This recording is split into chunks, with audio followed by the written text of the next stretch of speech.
प्रयागराज में चप्पे चप्पे पर पुलिस ने सुरक्षा इंतजाम किए हैं। कुंभ मेला में भी बहुत व्यवस्था के साथ सुरक्षा के क्या क्या इंतजाम है, हमारे साथ बात करने के लिए ओपी सिंह जी हैं, इलाहाबाद के एसपी हैं। ओपी सिंह जी, किस तरह से इंतजाम है, क्योंकि अब बहुत ज़्यादा रश होने वाला है मेला में, आपके पूरे इंतजाम हो चुके हैं? जी, निश्चित रूप से ये पूरे विश्व का सबसे बड़ा महापर्व लगने जा रहा है। ये गंगा और जमुना के पवित्र संगम स्थल प्रयागराज के अंतर्गत ये महापर्व 15 जनवरी 2019 से प्रारंभ होकर के 4 मार्च 2019 तक ये 49 दिवस का महापर्व है। इसमें पूरे मेला अवधि में लगभग 10 से लेकर के 15 करोड़ श्रद्धालुओं के आने की उम्मीद है, जिसमें सबसे प्रमुख जो हमारा स्नान पर्व है वो 4 फरवरी को मौनी अमावस्या का स्नान पर्व है। उस दिन 3 करोड़ से ज़्यादा श्रद्धालुओं का आगमन होना है। सबसे बड़ी बात यह है कि जो एक पूर्णिमा से लेकर के और अगले पूर्णिमा तक 1 महीने का हमारा कल्पवास रहता है। उस कल्पवास में 20 लाख श्रद्धालु इसी पवित्र जो हमारा कुंभ का एरिया है, जो 3200 हेक्टेयर का एरिया है, उसमें ये बसने जा रहा है। आपने देखा होगा, इसको सुरक्षा के प्रबंध से पूरे मेला एरिया को 9 जोन, 20 सेक्टर, 40 थाने और 58 पुलिस चौकियों में हम लोगों ने विभक्त करके ड्यूटियाँ लगाई हैं। ये सीपीएमएफ के लोगों की ड्यूटियाँ लगाई जा रही हैं, पैरामिलिट्री फोर्स आ चुकी है, PAC, flood related, NDRF, SDRF, volunteers के माध्यम से कुल मिला के आप कह सकते हैं कि इसमें जो ट्रेडिशनल तरीका हमारी पुलिसिंग है उसके साथ साथ पूरे मेला क्षेत्र को हमने कैमरे के माध्यम से कवरेज करने का प्रयास किया है। और आप कह सकते हैं कि पूरा मेला क्षेत्र जो है कैमरे की नज़र में होगा।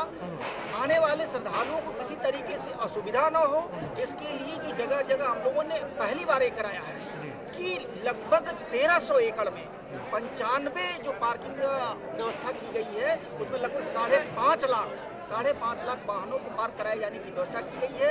जो स्नान घाट डेवलप किए जा रहे हैं, कोशिश हमारा ये है कि आने वाले श्रद्धालु को कम से कम पैदल चलना पड़े। और जो पुलिस फोर्स हमारे यहाँ आई है, उनकी ट्रेनिंग इस बात की दी गई है कि वो गाइड की भूमिका में नजर आए। हमारे जो श्रद्धालु आ रहे हैं उनको एक गाइड की भूमिका दें, उनको उनसे सुविधा मिले, न कि किसी तरीके की असुविधा का सामना करें। जो पहले स्नान में कितने लोगों को, आप लोगों ने क्या अनुमान लगाया, कितने श्रद्धालु पहुँच सकते हैं पहले स्नान में, और उस लिहाज से आपकी व्यवस्था है? देखिए, लगभग 1.5 से लेके 2 करोड़ श्रद्धालुओं के आने की संभावना है यहाँ पहले स्नान पे।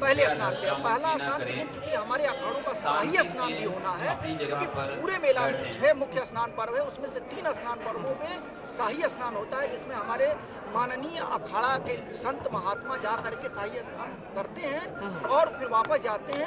ये पूरी मुकम्मल तैयारी हम लोग कर चुके हैं। ओपी सिंह जी, ये भी जानकारी जरा बताइए श्रद्धालुओं को कि शाही स्नान के कितने दिन पहले गाड़ियां आना बंद हो जाएंगी, लिहाजा वो कहाँ पार्क करें, कैसी व्यवस्था रहेगी आगे के लिए जो श्रद्धालु प्रयाग पहुँच रहे हैं? देखिए, स्वाभाविक सी बात है, जैसा मैंने कहा कि एक पर्टिकुलर किसी दिन में 3 करोड़ के आसपास अगर एक स्थान पे गैदरिंग होगी तो स्वाभाविक है उसके लिए एक आपको फुल प्रूफ ट्रैफिक मैनेजमेंट करना होगा। इसी के लिए मैंने जैसे बताया कि वो चाहे इस प्रयागराज की चारों दिशाओं में, चाहे बनारस से आने वाला मार्ग हो, जौनपुर से आने वाला मार्ग हो, लखनऊ से आने वाला मार्ग हो, अयोध्या से आने वाला मार्ग हो, कानपुर से आने वाला मार्ग हो, रीवा चित्रकूट से आने वाला मार्ग हो, मिर्जापुर से आने वाला मार्ग हो, हर मार्गों पे पार्किंग की व्यवस्था की गई है। धार्मिक क्षेत्र में मद्यपान या कुछ इस तरह का चीज़ें ना हो, उसके लिए आप लोगों ने व्यवस्था की, और आपने कहा कि आपने पुलिसकर्मियों को भी इस तरह से ट्रेंड किया है कि सात्विक रहें, इस तरह के। देखिए जी सर, ये मेला कोई उस तरीके का मेला नहीं है, एक महापर्व है और ये धार्मिक मेला है। धार्मिक मेला में पूरा हिंदुस्तान इसको एक धार्मिक अनुष्ठान के रूप में देखता है। हम इसका इतिहास ही रहा है, जिसमें कहा जाता है कि हर्षवर्धन जैसा राजा यहाँ आकर के आने के बाद अपना सब कुछ दान पूर्ण करके और धार्मिक अनुष्ठान के बाद अपने राज्य को वापस जाते थे। इसी को दृष्टिगत रखते हुए ये व्यवस्था की गई है कि यहाँ धार्मिक जो नेचर का वर्क वही किया जाए और लोग आस्थावान रहे, उनकी आस्था को किसी तरीके से चोट न। मतलब ये बताया गया है, एक तरह से मैंडेटरी नहीं है, वैसे ही कहा गया नहीं। मैंडेटरी तात्पर्य यहाँ प्रत्येक व्यक्ति का आचरण धार्मिक रूप से होना चाहिए और एक उसका किसी तरीके का आचरण ऐसा न हो जिसमें किसी तरीके के साधु महंत या हमारे आने वाले जो श्रद्धालु हैं उनकी किसी तरीके से अंतिम सवाल, टोटल कितना सिक्योरिटी फोर्सेस होगा? ये लगभग सब मिला के 20,000 से ज़्यादा का पुलिस फोर्स का डिप्लॉय किया गया है और कैमरे हर जगह 20,000 से ज़्यादा। जी, बहुत बहुत धन्यवाद ओपी सिंह जी। तो इलाहाबाद के एसपी हैं ओपी सिंह जी, जो कह रहे हैं कि पहले स्नान में 3 करोड़ से आसपास श्रद्धालु स्नान कर सकते हैं, लिहाजा उसी लिहाज से इंतजाम किए गए हैं। प्रकाश दुबे, जी मीडिया, प्रयागराज।